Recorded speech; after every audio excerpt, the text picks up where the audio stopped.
Hello বাচ্চারা, আজ আমরা শুনব বুদ্ধিমান হরিণ ও বোকা কুমিরের দল নামক গল্পটি। শুরু করা যাক তাহলে।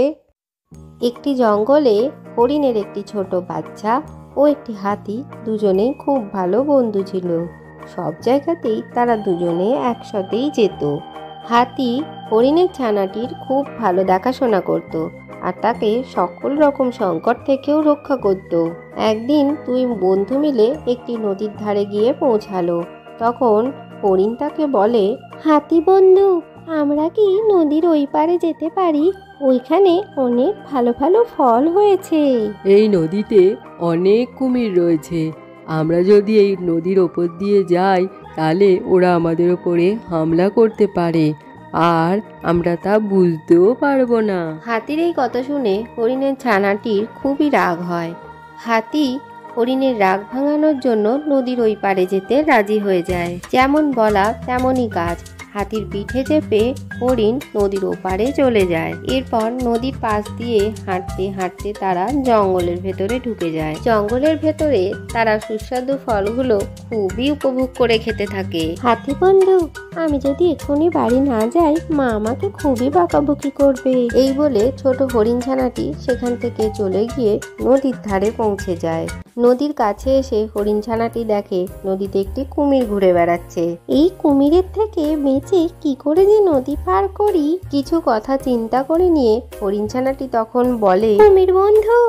এরপর কুমিরটি মনে মনে ভাবতে থাকে, আরে বাহ, অনেকদিন তো হরিণের ছানা খাওয়া হয়নি, এবার হরিণের মাংস খাওয়া যাবে।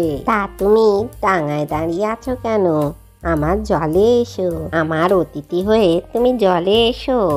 হরিণের ছানাটি কুমিরের সমস্ত চালাকি বুঝে যায় আর সে বলে, আজ আমি তোমার নেমন্তন্ন গ্রহণ করতে পারছি না, আমি অন্যদিন আসবো। জঙ্গলের রাজা সিংহ একটা কাজ দিয়েছে আমাকে, এই নদীতে কতগুলো কুমির আছে সেইটা জানবার জন্য।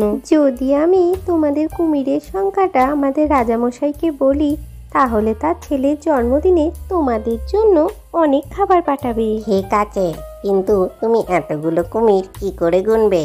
আপনারা সমস্ত কুমিরেরা একসাথে সারি বেঁধে দাঁড়িয়ে পড়ুন। একসাথে সারি বেঁধে না দাঁড়ালে আমার তো গুনতে অসুবিধা হবে।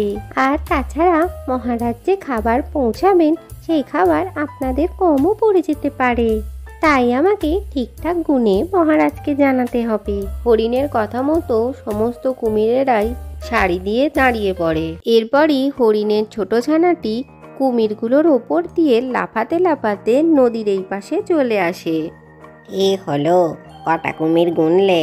আমি মহারাজকে গিয়ে বলবো আমি 26টা কুমির গুনেছি, আর 26টা কুমিরই একেবারেই মূর্খ।